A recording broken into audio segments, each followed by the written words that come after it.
Hey guys, Jay Anthony here and welcome back to the channel, and sorry it's been so long. So today's gonna be a video that I never thought I would make, to be honest with you. You know, if you've been following me for a while, I used to do a lot of videos on Seiko. I was super passionate about Seiko. I recommended them to everybody. I made several videos out there. I mean, I made dozens of videos of reviews, and I know I made several videos on why I thought they were the best bang for the buck. And a lot of you may have noticed if you've continued to follow me, which I appreciate, I know I haven't been around much, is that I really stopped making videos on Seiko anymore, and I've kind of completely switched over to showing high-end watches. And I'm sure a lot of you are curious as to why that is. And it's probably not for the reasons you may think. I haven't just become enamored with luxury watches again and just flipped. To be honest, I wish that was the real answer, but the real answer is honestly I've been disappointed lately with Seiko. And so I wanted to put this video out there to kind of share my thoughts with it and get your opinion. So before we get started, a couple things. One, this is just my opinion and perspective. This isn't meant to upset people or to cause a whole bunch of issues in the community. I really want to hear your feedback. I've been personally disappointed with a lot of my experiences with Seiko. I just wanted to share them with you. I would love to hear if you've had great experiences with Seiko, and if you feel that you have a very different perspective than me. I would really like actually to change my mind here. This is a video that I really never wanted to make. But why I've been disappointed with Seiko is actually I've had a lot of issues with their quality. Now before we get started, customary wristwatch check. I'm actually wearing one of my Seikos. This is my Seiko Presage. I did a video on this. About a year and a half ago or so. Super excited about it, ordered it in. It was supposed to be a Japanese model. I got it in, and I think I titled that video like a beautiful disappointment. I got the watch, the bracelet on it was garbage. There was a plastic piece holding in the movement. The quality had just really gone down. In my mind, had someone who had owned a SARB before, and this watch was the natural successor to my SARB. So that was kind of, I think, the beginning of the end for me with Seiko. And let me kind of back up a little bit before that. And let me preamble this with, I do wear this Seiko all the time, and I am still wearing Seikos. I just don't talk about them as much on the channel because I'm not really sure how I feel about them. And you know, when I put videos on this channel, I try to be 100% honest with you. And if there's a watch I'm not really sure that I can fully recommend or what to say about it, I don't talk about it because I don't want to put things out there that I don't believe in. So let me back up. A couple years ago, I did all these videos on Seiko. I talked about how much I love them. To be honest, I still love them, but you know, I just got my SARB 35 several years ago. I got some other watches. I actually have them here. I have still my Seiko Monster that I still love, and my Seiko Sumo that I still love, and more Seikos than I could even remember to tell you about. But you know, that SARB 35 was kind of the beginning of the end for me, actually, if I go back there. So I had that SARB 35. There's videos of it on the channel. Absolutely love that watch. Best watch I've ever bought by far for the money I spent on it. I think I paid $320 or something like that. The fit and finish was spectacular. I adore that watch to death. I really do. But if you've been watching my channel, you'll also know that that watch broke. And that watch broke reasonably shortly after I bought it. I think that watch lasted me maybe 6 months, maybe 8 months, and it just stopped running. And I had bought the watch from Japan, and I went through like a third party, so I didn't really have a warranty on it, which is, you know, my fault. And who knows, maybe it got damaged in transit. I don't know, whatever happened, but the watch stopped running and I was immediately disappointed with it. But I had my Sumo, I had my Monster. I still love Seiko. I kind of thought of it as a fluke.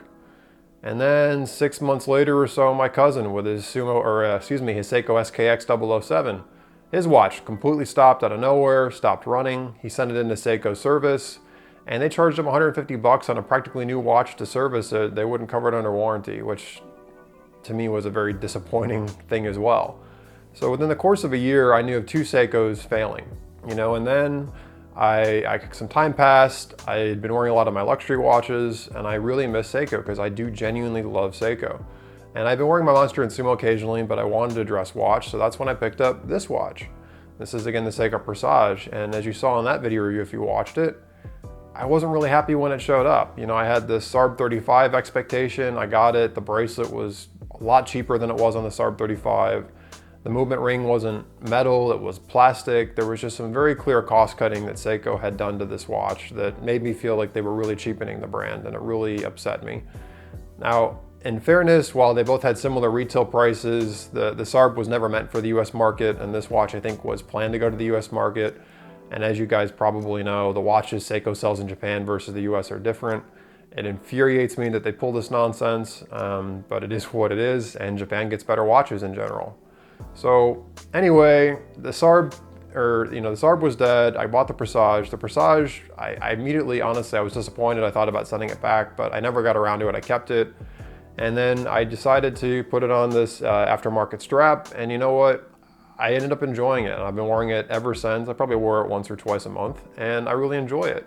And I was kind of, getting back towards my Seiko passion again, because I look at this watch, the dial on it, you can't really see it on here, you get to see it on the video, it's spectacular. The dial is beautiful. And if you know anything about Seiko, you know they do some of the best dials, if not the best dials in the business for the price point.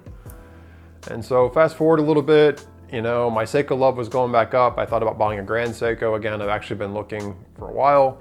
And then my favorite watch that I've literally ever owned, my Seiko Monster, which I've had maybe 2 years, and I wear very sparingly, maybe once every 2 months, it stopped.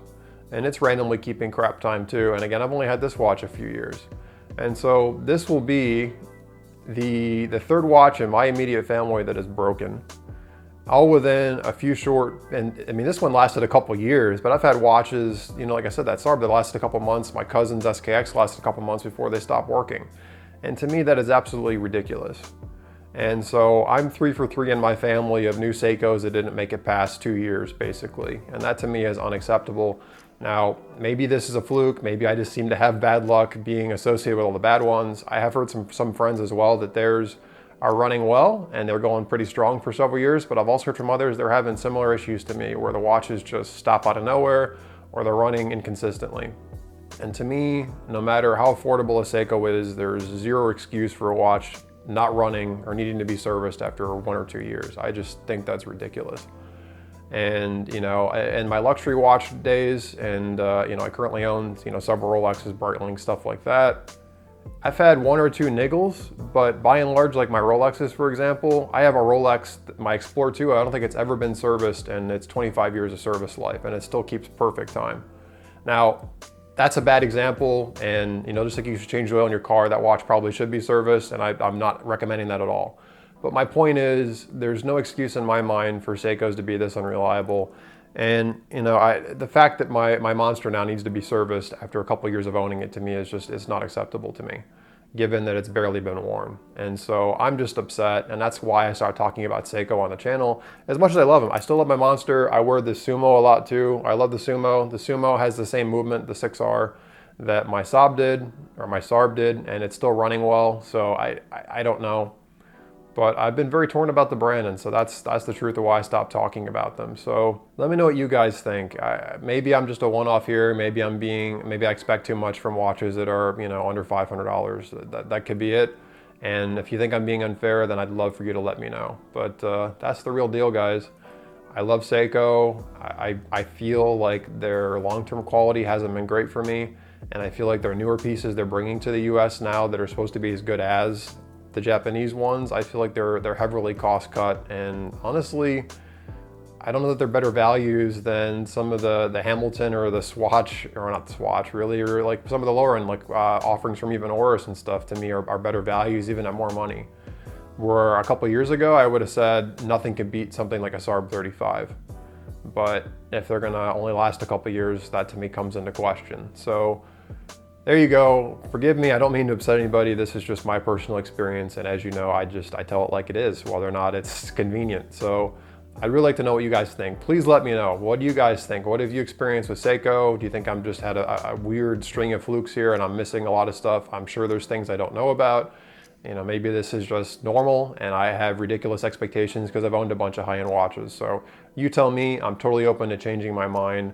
I really appreciate you guys leaving me your feedback below. I'd really like to hear about it. If you're new to the channel, if you like this video, please give me a thumbs up and please subscribe. I'm not as good as uploading as I used to, but I promise I'm gonna keep doing this as much as I can. And oh, by the way, to those of you that have been following me for a while and wondering where in the heck I've been, you may recognize I'm not in the same place I used to be. I've been gone for a long time because I've actually moved. One of my lifelong dreams was to live in a high-rise, and you can't see behind me right now, but I'm looking at a sea of skyscrapers in front of me, which is pretty epic. It's amazing that I've reached this point in my life. But Anyway, guys, thank you so much for tuning in. If you like this video, please check out some of the other content on my channel. I do have, like I said, tons of reviews on Seiko, and stay tuned. There is more content coming. I promise I will be back. Hope you're all well. Thank you again so much. Really appreciate it. Take care, guys. I'll talk to you real soon.